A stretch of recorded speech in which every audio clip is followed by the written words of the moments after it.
Hi everyone, welcome back to the channel. And today we're going to solve Leetcode daily challenge, problem number 87, Scramble string.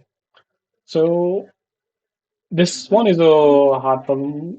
I don't think it's a hard problem. It should be marked as a medium problem because it's a very straightforward problem in which we'll just simply apply DP and this problem will be done. So what this problem states. So we can scramble a string S to get a string T using the following algorithm. So basically, you can scramble one of the given string S to get another string T, and you can use these few instructions, okay, to scramble the string.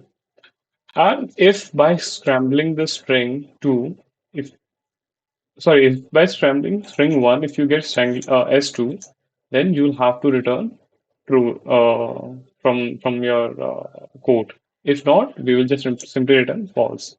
Okay. So as I mentioned, I'll be using DFS for this, and it's going to be really simple problem to solve in which we will just simply check for all the combination or all the indices at which we can break the string. And if we able to get the same string as S2, then we are good, right? So let's move towards a coding section. Okay.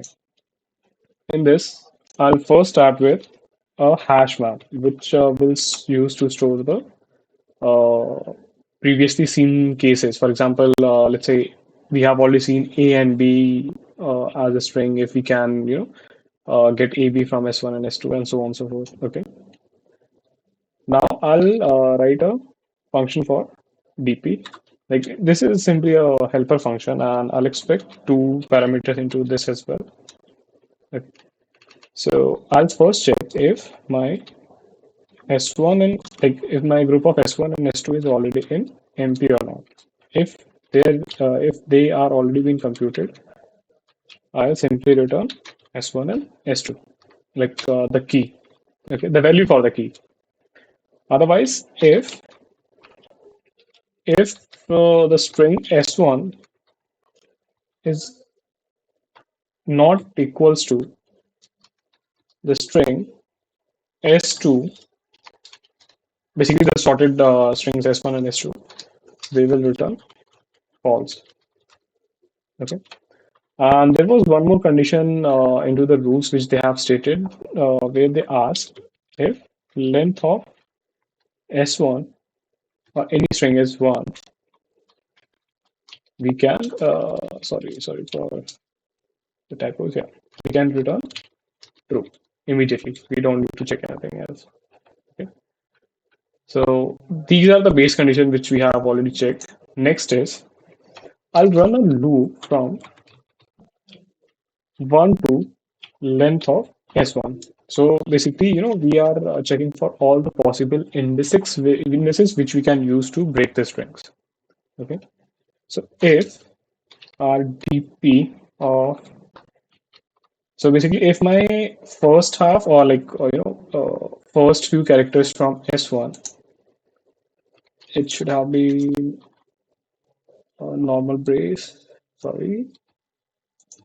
Hmm.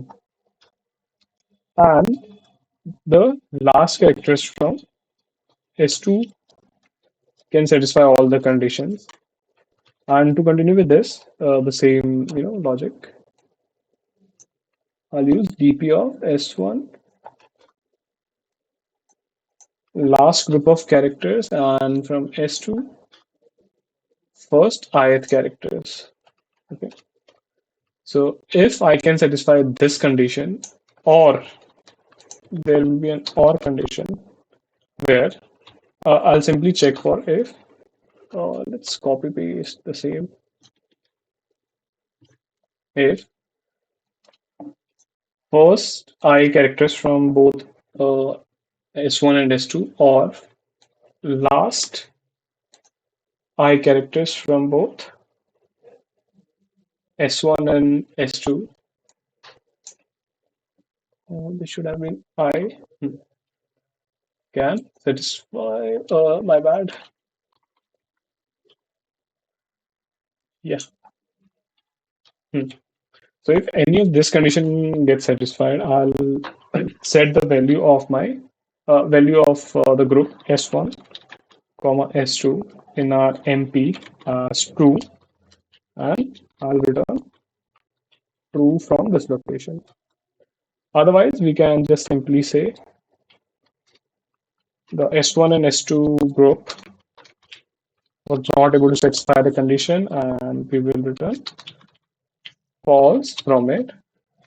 And at the end, I'll just simply initiate the DP with my inputs. So this was the complete solution. Let's check out the test cases.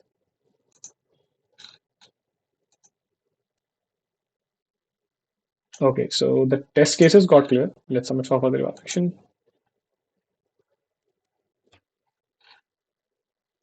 And awesome. So the solution is accepted and we performed decent, I would say, like we outperformed 75.62% of the submitted solution. So yeah.